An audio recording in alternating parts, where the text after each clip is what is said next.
नैवेद्यं समर्पयामि।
पुण्यपादम ओम श्री साई पावनपादम साई पादम ओम श्री साई चरणम चरणम साई पादम ओम श्री साई पापनाचलम साई पादम ओम श्री साई मंगलकरणम साई पादम ओम श्री साई दुःखहरणम साई पादम ओम श्री साई भवभयहरणम साई पादम ओम श्री साई मोक्षप्रदम ओम श्री साई सर्वगुणात्मकं साई पादम ओम श्री साई आपन्निवारणं साई पादम ओम श्री साई आर्तिहरणं साई पादम ओम श्री साई शांतमूर्ति साई पादम ओम श्री साई सारप्रसन्नं साई पादम ओम श्री साई सरोजरम्यं साई पादम ओम श्री साई सज्जनप्रियं साई पादम ओम श्री साई दुर्ग निवारणम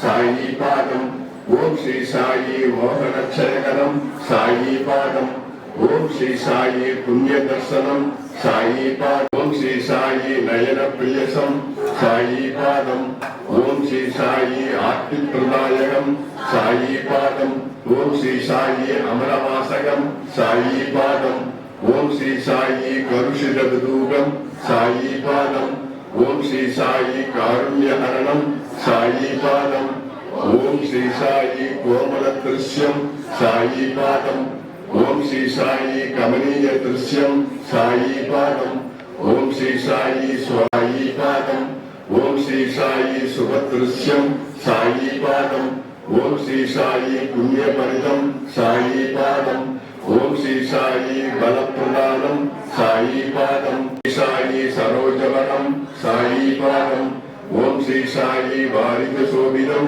साई पादम ओम श्री साई अल्लाह पादम साई पादम ओम श्री साई ईश्वर पादम साई पादम ओम श्री साई येसु पादम साई पादम ओम श्री साई जोराष्ट्र पादम साई पादम ओम श्री साई बुद्ध पादम साई पादम ओम श्री साई नानक पादम साई पादम ओम श्री साई अभीष्ट प्रदानम साई पादम ओम श्री साई शाश्वत सौख्यम साई पादम ओम श्री साई पुष्प पादम साई पादम ஓம் ஸ்ரீ சாயி கமனீய சோபிதம் சாயி பாதம் ஓம் ஸ்ரீ சாயி கமலமஞ்சனம் நம பராயணாய சாயி பாதம் ஓம் ஸ்ரீ சாயி சரணாகத வத்சலாய சாயி பாதம் நானாவித மந்திர புஷ்பாணி சம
பிரசாதத்தை ஏற்று நீங்கள் தூங்க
நமஸ்காரம். அடுத்த பாடங்களில் ராமநவமி விழா வருது. ராமநவமிங்கிறது வந்து சாமியுடைய ஜென்மநாள். சீரடியில் அந்த வகையில் தான் அது அனுஷ்டிக்கப்படுது. ராமநவமி என்பது இந்தியா முழுவதும் கொண்டாடக்கூடிய ஒரு விழா. அதில் சீரடியை மையமாக வச்சு சுவாமியே அந்த விழாவை மிக சிறப்பாக முன்னின்று நடத்தினார். அவருடைய காலத்தில் அச்சய விழா ஒன்று வரக்கூடிய காலத்தில் வருது. அதனால் இன்னையிலிருந்து அந்த நாள் வர ஒரு ஜபமாக இருக்கிறாங்க. ஏன்னா ஜபசக்தி தான் ஜெயசக்தி. எவ்வளோ தூரம் மைண்டு ஷார்ப்பாக்கணுமோ அந்த அளவுக்கு தான் பென்சில் எவ்வளோ கூர்மையாக இருக்கும் அப்போ தான் எழுதணும். நம்முடைய மனசில் இருக்கக்கூடியதை தெளிவுபடுத்தணும்னா அப்போ அந்த மாதிரியான ஒரு சூழ்நிலை நமக்குள்ள உருவாகும். வால்மீகி மரா மரா மரா மரான்னு சொல்லி அவர் ராம ராம ராமன்னு சொல்லி அந்த மந்திரம் அவருடைய பிரபஞ்ச சக்தியில பூர்வ காலத்தில் நடந்த விஷயங்களை எல்லாம் அவருக்கு முன்னிறுத்தி இந்த ராமகாதையை எழுதக்கூடிய ஒரு வாய்ப்பை அவருக்கு கொடுத்து. ராமாயணம் என்பது வந்து பிரபஞ்சத்திலிருந்து வந்தது. அப்படி வேற ஏதாவது நடந்திருக்கா அப்படின்னா நாதமுனிங்கிறவர் நாராயணன் மீது தீரா காதல் கொண்டவர். அதிலையும் பெரியாழ்வாராக விளங்கக்கூடிய நம்மாழ்வார் மீது தீரா காதல் கொண்டவர் நாதமுனி. அவர்கிட்ட வந்து கேட்குறாங்க, திவ்ய ஆழ்வார்கள் பாடிய பாசுரங்களை எங்கே? பாசுரங்கள் எதுவுமே கிடைக்கப்படலை. கேட்கறது 400 ஆண்டுகளுக்கு பிறகு நாதமுனிகிட்ட கேட்குறாங்க. நாதமுனி என்ன பண்ணுறாரு? அந்த ஜபசக்தியினால மனதை ஒருமைப்படுத்தி பிரபஞ்ச ரெக்கார்டுன்னு ஒன்று இருக்கு. அது வந்து எதை வேணாலும் எடுக்கலாம். பாஸ்டே எடுக்கலாம், ஃபியூச்சரே எடுக்கலாம். எந்த ரெக்கார்டையுமே எடுக்கக்கூடிய அளவுக்கு அந்த எல்லாமே எழுதப்பட்டு சட்டமாக இருக்கு. நாதமுனி என்ன பண்றாரு? ஒவ்வொரு ஆழ்வார்களும் பாடிய பாசுரங்களை திருப்பி எழுதுறார். நம்மாழ்வார்கள் 1000 பாசுரங்களை எழுதுறாரு முதல்ல. அதுக்கப்புறம் அவ்வளவு பாசுரங்களையும் திருப்பி இந்த பூரத்துக்கு தருகிறார். இந்த எதுக்காக சொல்றேன்னா, போன வாரத்துக்கு முன்னாலும் சொன்னேன், மனச ஒருமைப்பாடு எவ்வளவு ஒருமைப்பாடு வரணும்னா, ஒரு சமயம் சுஜாதாவுடைய ஒரு பெரிய எழுத்தாளர் பாலமரன் அவரை சந்திக்கிறது ஒரு வாய்ப்பு கிடைச்சு. அப்போ அவர்கிட்ட பேசிட்டு பூஜை புனஸ்காரங்கள்லாம் அதிகமாக பண்ணக்கூடியவர் பாலகுமரன். அப்போ அவர்கிட்ட பேசிட்டு இருக்கும்போது அவர் சொன்னார், பாலகுமரன் அளவுக்கு என்னால் பூஜை பண்ண முடியாது சொல்லிட்டு சுஜாதா சொல்றாரு, என்னுடைய வாழ்க்கையில் நடந்த ஒரு சம்பவம், அந்த நிலைக்கு என்னால் திருப்பி என்ன போகவே முடியல. நான் சின்ன குழந்தையா இருக்கும்போது அம்மாவுக்கு தீராத காய்ச்சல். அப்போ வந்து நான் வந்து அம்மாவுக்கு காய்ச்சல் வந்துதான் தாங்க முடியாமல் வருத்தப்பட்டு இருந்தேன். பக்கத்து உள்ள மாமி சொல்லுவா, கோயிலில் போய் பெருமாள்கிட்ட போய் ரொம்ப வேண்டுதல் பண்ணு, உனக்கு எல்லாம் அம்மாவுக்கு எல்லாம் சரியாயிடும்.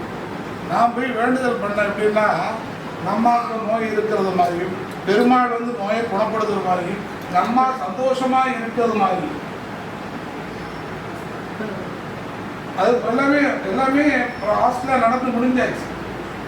அந்த ரெக்கார்டை எடுத்து திருப்பி போட்டு அவரை பார்த்து எல்லாமே சரி பண்ணிட்டு வீட்டுக்கு வராது. எங்கள் அம்மா உட்கார்ந்துருக்காங்க, நோய் குணமாயிடுச்சு. ஒரு இளநீ வாங்கிட்டு வாங்கலாம்.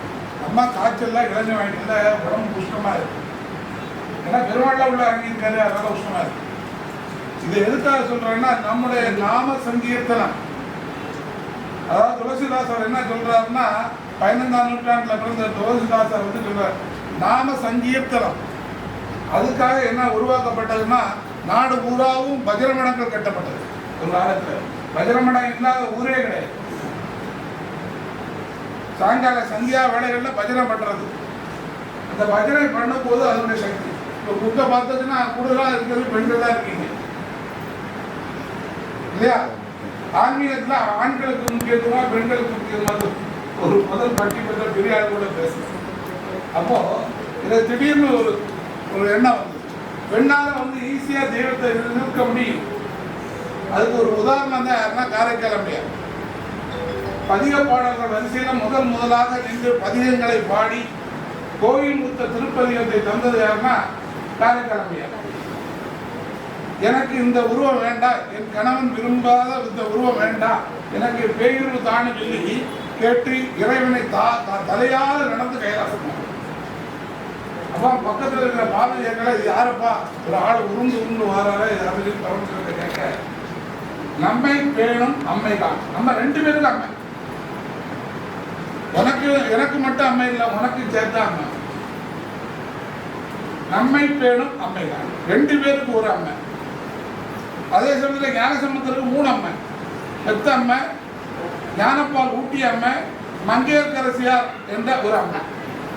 இப்படி 3 அம்மையார் அவள். இப்படி ஆயினும் சாலப்பரிந்தாக இருக்கிற எம்பெருமான் தாய்நாதனை மனமிருத்தி வைராக்கியமாக செய்கிற போது நம்முடைய கர்மாதித வினைகள் எல்லாம் பஞ்சகன்னிகா ஸ்மரணா பாவ விமோசனம் அகல்யா திரௌபதி தாரா சீதா மண்டோதரின்னு சொல்லி நம்முடைய பாவங்களை தீர்த்தது மாதிரி அந்த கோயிலுக்குள்ள பிரம்ம பாவத்து மூட்டையை தூக்கி வெளியில வச்சுட்டு தான் கோயிலுக்குள்ள போனோம். இவன் அங்க போய் கிடந்து பகலம் பண்ணி கூட கொஞ்சம் தங்கத்தை தான்மூர்த்தி கோயிலுக்குள்ள போறோம்னா நடையிலே ஆள் இருக்காரு. அது அதிகாரம் வந்து சாட்டை எடுத்து அடித்து இவங்கெல்லாம் சரியாக்கி விட்டு உன் கர்மத்தை எல்லாம் வெளியில நடத்திக்கிட்டு உள்ள இருக்கிறாரு. திருப்பி உள்ள வெளியில வரும்போது பழையபடி ஒட்டிக்கும்.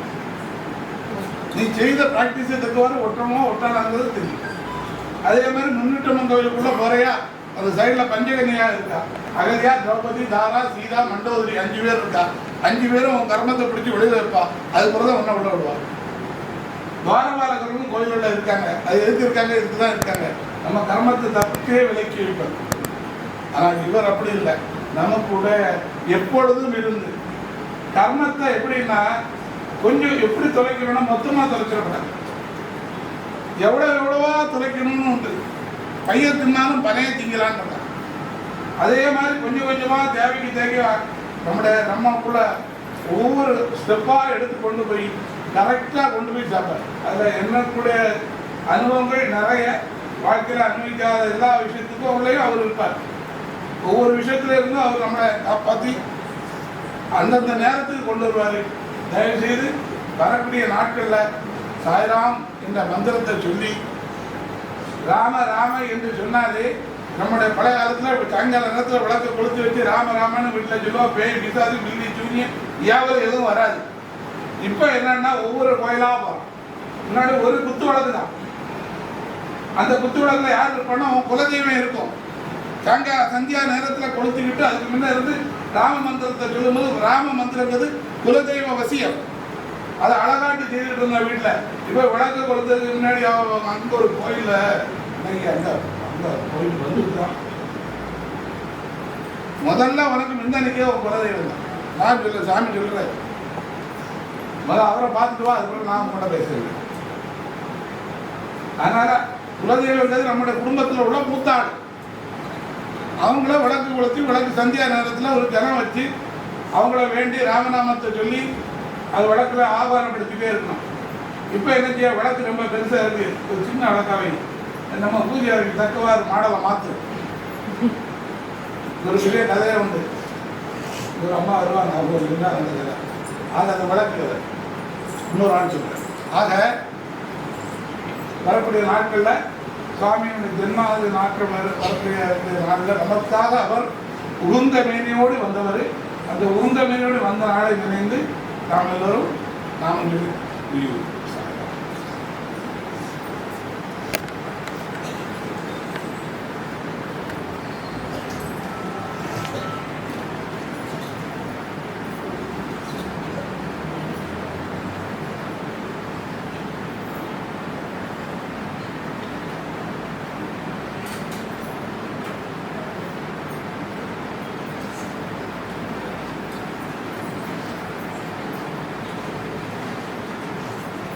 श्री समर्थ सद्गुरु साईनाथ महाराज की, श्री समर्थ सद्गुरु साईनाथ महाराज की, श्री समर्थ सद्गुरु साईनाथ महाराज की, श्री समर्थ सद्गुरु साईनाथ महाराज श्रीवाद के, श्री समर्थ सद्गुरु साईनाथ महाराज श्री बात के श्री समर्थ सद्गुरु साईनाथ महाराज श्री बात के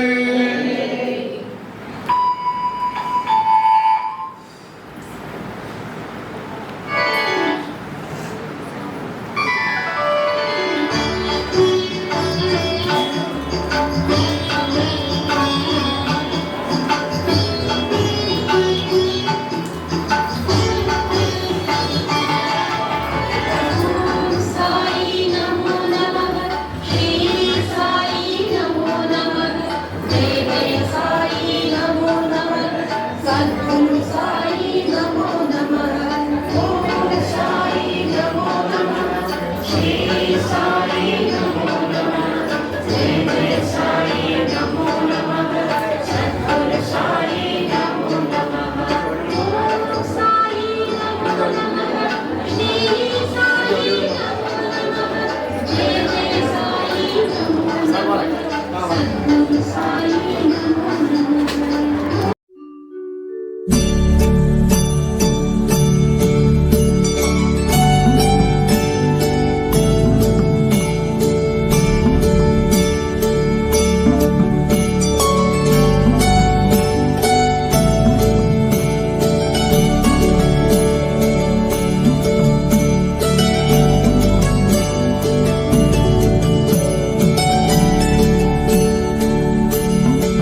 இந்த மாதிரியான ஆன்மீக வீடியோஸ் எல்லாமே பிடிச்சதுன்னு சொல்லியாச்சுன்னா கண்டிப்பாக லைக் பண்ணுங்கள், உங்கள் ஃப்ரெண்ட்ஸ் எல்லாருக்குமே ஷேர் பண்ணுங்கள், மறக்காமல் சப்ஸ்கிரைப் பண்ணுங்கள். ஏன்னா அப்போதான் எங்களோட வீடியோஸ் எல்லாமே உங்களை வந்து நேரடியாக சென்றடையும்.